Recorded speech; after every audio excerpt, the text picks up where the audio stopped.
ಏನ ಬೇಡಲಿ ನಿನ್ನ ಬಳಿಗೆ ಬಂದು ನೀನೇನು ಕೊಟ್ಟಿದೆ ಅಷ್ಟೇ ಸಾಕಪ್ಪ, ಏನು ಕೇಳಲ್ಲ ಅಂದ್ರೆ. ನಂಗೆ ಗೊತ್ತಿದೆ, ನಾನು ಯೋಗ್ಯತೆ ನೋಡೇ ನೀ ಕೊಟ್ಟಿದ್ದಿ ಅಂತ. ಪುರಾಣದಲ್ಲಿ ಒಂದು ಸಣ್ಣ ಕತೆ ಬರುತ್ತೆ, ಒಂದು ದೇವರ ನಾಮದಲ್ಲಿ ಒಂದು ವಾಕ್ಯ ಬಂತು, ಇದ್ದಂಗಿರಲಿ ಸಿದ್ದೇಶ್ವರನೆಂಬಂತೆ ಕಾಯು ಪುರಂದರ ವಿಠಲ ಅಂತ. ಇದೇನು ಅಂತ ಅರ್ಥ ಆಗಲಿಲ್ಲ ಅವನಿಗೆ. ನಮ್ಮ ಗುರುಗಳು ಅವ್ನು ಕೇಳಿದೆ, ನೋಡ್ರಿ ಅವ್ರದ್ದು ಎಷ್ಟು ಚಿಂತನೆ, ಪುರಾಣ ಅಧ್ಯಾಯ ಕತೆ ತೆಗೆಸಿ ಈ ಕತೆನ ಪುರಂದರದಾಸರು ಹೇಳ್ತಾ ಇದ್ದಾರೆ ನೋಡ್ಕೊ ಅಂದರು. ಅಲ್ಲಿ ಒಂದು ಸಣ್ಣ ಕತೆ, ಒಬ್ಬ ಬ್ರಾಹ್ಮಣ ರುದ್ರದೇವರನ್ನ ಕುರಿತು ತಪಸ್ಸು ಮಾಡ್ತಾನೆ.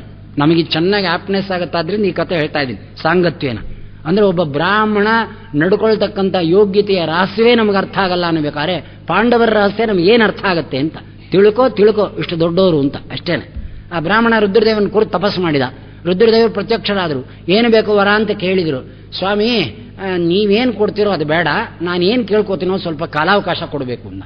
ರುದ್ರದೇವರು ಹೇಳಿದ್ರು, ಅಯ್ಯೋ ಮುಂಟೆದೆ, ನಿಂಗೆ ಗೊತ್ತಾಗಲ್ಲ, ನಾ ಮನೋಭಿಮಾನಿ, ನನ್ನ ಹೆಂಡತಿ ಬುದ್ಧಿಯಾಭಿಮಾನಿ, ನಾವಿಬ್ಬರೇ ಬುದ್ಧಿ ಮನಸ್ಸಿಗೆ ನಾವು ಗಂಡ ಹೆಂಡತಿ, ನಿಂಗೇನು ಒಳ್ಳೇದಾಗಬೇಕೋ ಆ ವರ ಕೊಟ್ಬಿಟ್ಟು ಹೋಗ್ತೀನಿ, ಯಾಕೆ ಸುಮ್ಮನೆ ಎಂದರು. ಇಲ್ಲ ಸ್ವಲ್ಪ ನನಗೆ ಬೇಕಾದಂಥ ಅದು ಕೇಳ್ಕೋಬೇಕು, ಆದ್ರೆ ಒಂದು ಕೆಲಸ ಮಾಡೋಣ, ನಾಳೆ ತಿರ್ಗಾ ದರ್ಶನ ಕೊಡಲ್ಲ ಅಂದರು. 3 ಸಾರಿ ನಾನು ಅಂದಿದ್ದು ಸತ್ಯ ಆಗ್ಬೇಕು, ಹಂಗೆ ಕೊಟ್ಬಿಡಿ, ನಾನು ಅಡ್ಜಸ್ಟ್ ಮಾಡ್ಕೋತೀನಿ ಇಂದ. ರುದ್ರದೇವರು ಕೇಳಲಿಲ್ವಲ್ಲ ಇವನು, ತಥಾಸ್ತು ಅಂದರು, ಹೊಟ್ಟೋದು. ಮನೆಗೆ ಬಂದ. ಇದು ಒಳ್ಳೆ ಕತೆ, ಜೀವಮಾನದಲ್ಲಿ ನಮಗಿದು ಗುರುಮಂತ್ರ ಇದ್ದಾಗೆ ಅಂತ ತಿಳ್ಕೊಳ್ಳಿ ಈ ಕಥೆಯನ್ನು. ನಾನೇನೋ ಹಾಗೆ ಇಟ್ಕೊಂಡಿದ್ದೇನೆ, ಗುರುಮಂತ್ರಕ್ಕಿಂತ ದೊಡ್ಡದೇ ಇದು. ಆ ಗುರುಮಂತ್ರದಲ್ಲಿ ಕಲಿ ಸಾಯ್ತಾನೋ, ಅನುಗ್ರಹ ಆಗುತ್ತೋ, ಭಸ್ಮೀಭೂತವಾಗುತ್ತೋ, ಅದು ಮುಂದಿನ ಪ್ರಶ್ನೆ. ಗುರುಮಂತ್ರ ಅಂದ್ರೆ ಇವತ್ತು ನಮಗೆ ಮಾರ್ಗ ಪ್ರದರ್ಶಕವಾಗತಕ್ಕಂಥ ಕಥೆ ಇದು. ಮನೆಗೆ ಬಂದ, ಹೆಂಡತಿ ನೀಗ್ರೋ ಇದ್ದಾಗಿದ್ಲು. ನೋಡ್ದ, ಅಯ್ಯೋ ಇವಳ ಜೊತೆ ನಾನು 50 ವರ್ಷ ಸಂಸಾರ ಮಾಡದ್ನ, ಸಾಕಾಯ್ತು, ಥೂ ಹೇಗೆ ಮಾಡದ್ನೋ ಏನಪ್ಪ ದೇವರೇ, ಗೋವಿಂದ ನೀನು ಪರಮಸುಂದರಿ ಆಗು ಅಂದ. ಏನು ವಿಲಕ್ಷಣ, ಒಳ್ಳೆ ಭುವನಸುಂದರಿ ಆಗೋದ್ಲು. ಕರ್ಕೊಂಡು ಹೋಗ್ತೀನಿ ನೋಡು ಇವಾಗ ವಾಕಿಂಗಿಗೆ ಎಂದ. ಆಚೆಗೆ ವಾಕಿಂಗ್ ಕರ್ಕೊಂಡು ಹೋದ. ತನ್ನ ಹೆಂಡ್ತಿನೇ ಅಗ್ನಿಬ್ರಾಹ್ಮಣ ಸಾಕ್ಷಿಯಾಗಿ ಮದುವೆ ಆದದ್ದೇ, ತಪ್ಪೇನಿಲ್ಲ. ವಾಕಿಂಗ್ ಹೊರಟ, ಬೀದಿ ಜನ ಎಲ್ಲ ನೋಡೋಕೆ ಶುರು ಮಾಡಿದ್ರು. ಇದೇನಿದು, ಬ್ರಾಹ್ಮಣ ಯಾರನ್ನು ಕರ್ಕೊಂಡು ಬಂದ್ಬಿಟ್ಟಿದ್ದಾನೆ, ಏನಪ್ಪ ಇದು, ನಿನ್ನೆ ಹೋಗಿ ಮರದ ಬಾಗ್ನ ಕೊಟ್ಬಿಟ್ಟು ಬಂದಿದ್ವು, ಇವತ್ತು ನೋಡಿದ್ರೆ ಈ ಜೊತೆ ಹೋಗ್ತಾ ಇದ್ದಾನೆ ಅಂದ್ರು. ಯಾಕೆ ಇವರೆಲ್ಲ ಹಿಂಗೆ ನೋಡ್ತಾ ಇದ್ದಾರೆ ಅನ್ಕೊಂಡ ಬ್ರಾಹ್ಮಣ. ಚಂದುಮಾಮ ಕತೆ ನಮ್ದಲ್ಲ, ತುಷಾರ ತರಂಗ ಕತೆ ನಮ್ದಲ್ಲ. ಈ ಕತೆ ಅರ್ಥ ಆಯ್ತೇನೋ, ಶಂಖವಾದ್ಯ ಹುಡ್ಕೊಂಡ್ರು ನಿಮ್ಗೆ ಯಾವ ಪುಸ್ತಕದಲ್ಲೂ ಸಿಕ್ಕಲ್ಲ. ಎಲ್ಲಿ ಸಿಕ್ಕುತ್ತೆ? ನಮ್ಮ ವೇದವ್ಯಾಸನ ಪುಸ್ತಕದಲ್ಲಿ ಮಾತ್ರ ಸಿಕ್ಕುತ್ತೆ. ಪುರಾಣೇಶು ಅರ್ಥವಾದತ್ವಂ ಯೋ ವದಂತಿ ನರಾಧಮಾಹ ತೈರಾರ್ಜಿತಾನಿ ಪುಣ್ಯಾನಿ ಕ್ಷಯಮ್ಯಾಂತಿ ದ್ವಿಜೋತ್ತಮ. ಏನಿಲ್ಲ ಈ ಕಥೆಯಲ್ಲಿ ಹೇಳಿ. ತಗೊಂಡು ಹೊರಟ, ಬೀದಿ ಜನ ಎಲ್ಲ ಕುಸು ಮಾತಾಡ್ಕೋತಿದ್ದಾರೆ, ನಗ್ತಾ ಇದ್ದಾರೆ. ನೋಡ್ದ, ಇವರೆಲ್ಲ ಯಾಕೆ ಹೀಗಾಡ್ತಿದ್ದಾರೆ ಎಂದ. ಬ್ರಾಹ್ಮಣ, ಪರವಾಗಿಲ್ಲ, ಯಾವೂರಿಂದ ಕರ್ಕೊಂಡ್ಬಂದೆ ಅಂದ್ರು. ಸ್ವಾಮಿ, ನನ್ನ ಒರಿಜಿನಲ್ ಹೆಂಡತಿ ರುದ್ರದೇವನ ಕೂಡ ತಪಸ್ಸು ಮಾಡಿ ವರಬಲದಿಂದ ಸುಂದರತ್ವವನ್ನು ಪಡೆದಿದ್ದೀನಿ. ಯಾರು ನಂಬ್ತಾರೆ? ನಿನ್ನೆ ರಾತ್ರಿವರೆಗೂ ನೀಗ್ರೋ ಆಗ್ಬಿಟ್ಟು ಮಾರನೇ ದಿನ ಈ ಭೂನು ಸುಂದರಿ ಆದ್ರೆ ಯಾರು ನಂಬ್ತಾರೆ? ಪರವಾಗಿಲ್ಲ ಬ್ರಾಹ್ಮಣ, ಚೆನ್ನಾಗಿ ಕತೆ ಕಟ್ಟಿದ್ಯಾ ಅಂದ್ರು. ಸರಿಯಿಂದ ಯಾರೇನಾರು ಅನ್ಕೊಳ್ಳಿ, ನನ್ನ ಹೆಂಡತಿ ತಾನೆಯಿಂದ ರೌಂಡ್ ಹೊಡ್ಕೊಂಡ್ಬಂದ. ಗವಿ ಗಂಗಾಧೇಶ್ವರನ ಕುಡಿಲಿ ಕೂತ್ಕೊಂಡು 1-2 ತೋಪತ್ತು ಮಾತಾಡ್ಕೊಂಡ, ಮನೆಗೆ ಬಂದು ಕೂತ್ಕೊಂಡ. ಆ ಊರನ್ ರಾಜ, ಇವನು ವಾಕಿಂಗ್ ಹೊರಟಿದ್ನಲ್ಲ, ಆ ರಾಜ ನೋಡಿದ. ಓ, ನನ್ನ ರಾಜ್ಯದಲ್ಲೇ ಇಂಥ ಭುವನ ಸುಂದರಿ ಇಲ್ಲ, ಮಂತ್ರಿ ಕಂತ್ರಿ ಹೇಳು ಮೇಲೆ ಎಂದ. ಅವ್ರು ಯಾರು ಅಂತ ಅಡ್ರೆಸ್ ಹುಡ್ಕೊಂಬ ಅಂದ. ಅಡ್ರೆಸ್ ಏನು, ಕರ್ಕೊಂಡೇ ಬಂದ್ಬಿಡು ಅಂದ. ಬ್ರಾಹ್ಮಣನ ಮನೆಗೆ ಬಂದ.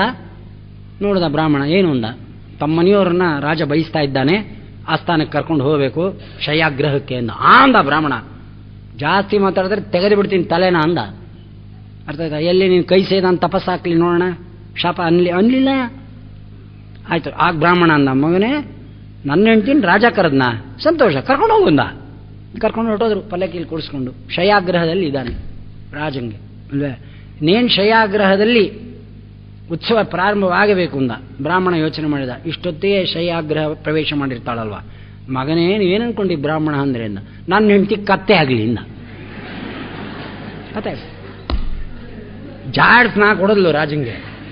ಕತ್ತೆ ಬುದ್ಧಿ, ದೋದೋ ಲಾತ್, ಸಾಧುಕೆ ಸಾಧು ಮಿಲೋಯ್ತು ದೋದೋ ಬಾತ್ ಅಂತಾರೆ. ಹಾಗೆ ಯೋಗ್ಯರು ಸೇರಿ 2 ಮಾತು. ಕತ್ತೆ ಮೀಟಾದ್ರೆ ಏನು ಅಂದ್ರೆ ಹೇಳ್ಬೇಕೆ. ರಾಜ ನೋಡಿ ಅವನಿಗೆ ಜ್ಞಾನೋದಯ ಆಯ್ತು. ಅಲ್ಲ, ಯೋಗ್ಯ ಮನೆಯ ಸ್ತ್ರೀಯನ್ನ ಹಾಳು ಮಾಡ್ಲಿಕ್ಕೆ ಕರ್ಕೊಂಬಂದೆ, ದೇವರು ದೊಡ್ಡವ, ಸದ್ಯ ನನಗೆ ವೈರಾಗ್ಯವೇ ಹುಟ್ಟುಬಿಡ್ತು. ಮಗನಿಗೆ ರಾಜ್ಯ ಪಟ್ಟಾಭಿಷೇಕ ಮಾಡಿ ವಾನಪ್ರಸ್ಥಾಶ್ರಮಕ್ಕೆ ಹೊರಟುಬಿಟ್ಟ. ಇದು ನಮ್ಮ ವೇದವ್ಯಾಸದೇವರ ಕತೆ.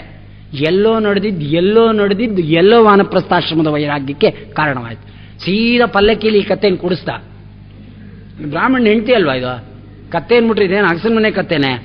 ಪಿಪಿ ಪೇಪಿ ಊದಿಸ್ತಾ ತಗೊಂಬಂದ ಬ್ರಾಹ್ಮಣ ಮನೆ ಬಾಗಿಲು ಬಿಟ್ಟುಬಿಟ್ಟ ಹೊಟ್ಟದ. ಇದೆಲ್ಲೋ ಕತ್ತೆ ಒಳಕೋಯ್ತು. ನೋಡ್ತಾಳೆ ಗಂಡನ ಮುಟ್ಟಬೇಕು, ಹತ್ರ ಹೋಗ್ಬೇಕು ಆಸೆ. ಏನು ಮಾಡೋದು, 2 ಲಾತ ಕೊಟ್ಲು. ನಿನ್ನ ಹೆಂಡ್ತಿ ನಾನು ಹುಷಾರಂದ್ಲು.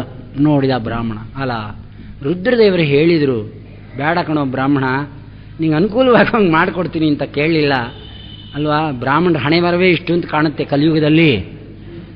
ಹರಿವಾಯುಗಳ ಅನುಗ್ರಹದಿಂದ ಕೊಡಲ್ಪಟ್ಟ ಸಂಪತ್ತೇನಿದೆ ಅದರಿಂದ ಸುಖ ಪಡಲಿಕ್ಕೆ ಇವ್ರ ಹಣೆಯಲ್ಲಿ ಬರೋದಿಲ್ಲ. ನಾನು ಸಮರ್ಥ, ಸಂಪಾದನೆ ಮಾಡ್ತೇನೆ, ಅದು ಮಾಡ್ತೇನೆ, ಇದು ಮಾಡ್ತೇನೆ, ಯಾರು ವೇರು, ಓಹೋ ಸಂತೋಷ ಮಾಡ್ಕೋಪ ಅಂದ್ಬಿಡ್ತಾನೆ ನಮ್ಮ ಸ್ವಾಮಿ. ನೋಡ್ದ ಏನು ಮಾಡ್ಬೇಕೀಗ, ಕುಣಿತಾ ಇದೆ, 2 ಲಾತ ಹೊಡಿತಾ ಇದೆ. ರುದ್ರದೇವರನ್ನ ನೆನೆದ, ಅಂದರೆ ಮನೋಭಿಮಾನಿಗಳಲ್ಲ, ಮನಸ್ಸಲ್ಲಿ ಬಂತು, ಅಯ್ಯೋ ಸ್ವಾಮಿ ದ್ರೋಹ ಮಾಡಿಬಿಟ್ಟೆ ನಿಮಗೆ. ಆದರೆ 3ನೇದೊಂದು ಉಳ್ಕೊಂಡಿದೆ ಸದ್ಯ, ಇದ್ದಂಗಿರಲಿ ಸಿದ್ದೇಶ್ವರ ಅಂದ. ಇದ್ದಂಗಿರಲಿ ಅಂದ್ರೇನು, ಯಥಾ ಪ್ರಕಾರ ನೀಗ್ರು ಅಂತ ಅರ್ಥ. ಆರಾಮಾಗಿದ್ದ. 3 ವರನೂ ವೇಸ್ಟ್ ಆಯ್ತಾ. ಇಷ್ಟು ಕಷ್ಟಪಟ್ಟು ರುದ್ರದೇವರನ್ನು ನೋಡಿದ್ದೀವಿ. ಇದನ್ನ ಪುರಂದರದಾಸರು ದೇವರ ನಾಮದಲ್ಲಿ ಹೇಳ್ತಾರೆ. ಏನು ಅನ್ಕೊಂಡ್ರೆ ಹರಿದಾಸ ಸಾಹಿತ್ಯ ಅಂದರೆ ಬರೀ ಸಮ್ಮೇಳನಗಳಲ್ಲಿ ಚಪ್ಪಾಳೆ ತಗೊಳಕ್ಕಿದೆ ಅನ್ಕೊಂಡ್ರ, ನಿತ್ಯ ಜೀವಮಾನದ ಹಂತ ಮಾರ್ಗಗಳನ್ನು ದಿಕ್ಪ್ರದರ್ಶನ ಮಾಡಿ ಆ ಸ್ಥಿತಿಗೆ ಮುಟ್ಟಿಸುವಂಥ ಶಕ್ತಿಯೋಪೇತವಾದಂಥದ್ದು ನಮ್ಮ ಮಧ್ಯಮತದ ತತ್ವಾವಲಂಬನೆಯ ಯಾವುದೇ ಸಾಹಿತ್ಯವಾಗಲಿ ಅದಕ್ಕಷ್ಟು ತಾಕತ್ತಿದೆ ಅಂತ ಅರ್ಥ. ಇದ್ದಂಗಿರಲಿ ಸಿದ್ದೇಶ್ವರನೆಂಬಂತೆ ಕಾಯೋ ಪುರಂದರ ವಿಠಲ ಅಂತ ಕೊಟ್ಟರು. ನಮ್ಮ ಸ್ವಾಮಿ ಕೈ ಮುಗಿದೆ, ಒಳ್ಳೆ ಕತೆ ಹೇಳಿದ್ರಿ ಸ್ವಾಮಿ, ಇನ್ಮೇಲೆ ನನ್ನ ಜೀವಮಾನದಲ್ಲಿ ನಾನು ಅಡಾಪ್ಟ್ ಮಾಡ್ಕೋತೀನಿ, ಯಾರ ತಂಟಗೂ ಹೋಗೋದಿಲ್ಲ ಅಂತ. ಅವತ್ತಿಂದ ಸೆಟ್ರೈಟ್ ಆಗ್ಬಿಟ್ಟೆ. ಮಹಾನಾಸ್ತಿಕ ನಾನು, ಸೆಟ್ರೈಟ್ ಆಗಿ ಶರಣಾಗತರಾಗಿಬಿಟ್ಟೆ. ಒಂದು ಕತೆಗೆ ಅರ್ಥ ಆಯ್ತು. ಅನ್ವೇಕಾರೆ ಅಧ್ಯಯನ ಮಾಡಿದ ಮೇಲೆ ಆ ಚಿಂತನಾಕ್ರಮವನ್ನು ನಮ್ಮ ಗುರುಗಳು ಹೇಗೆ ಮಾಡ್ತಿದ್ರು ಅನ್ನೋದನ್ನು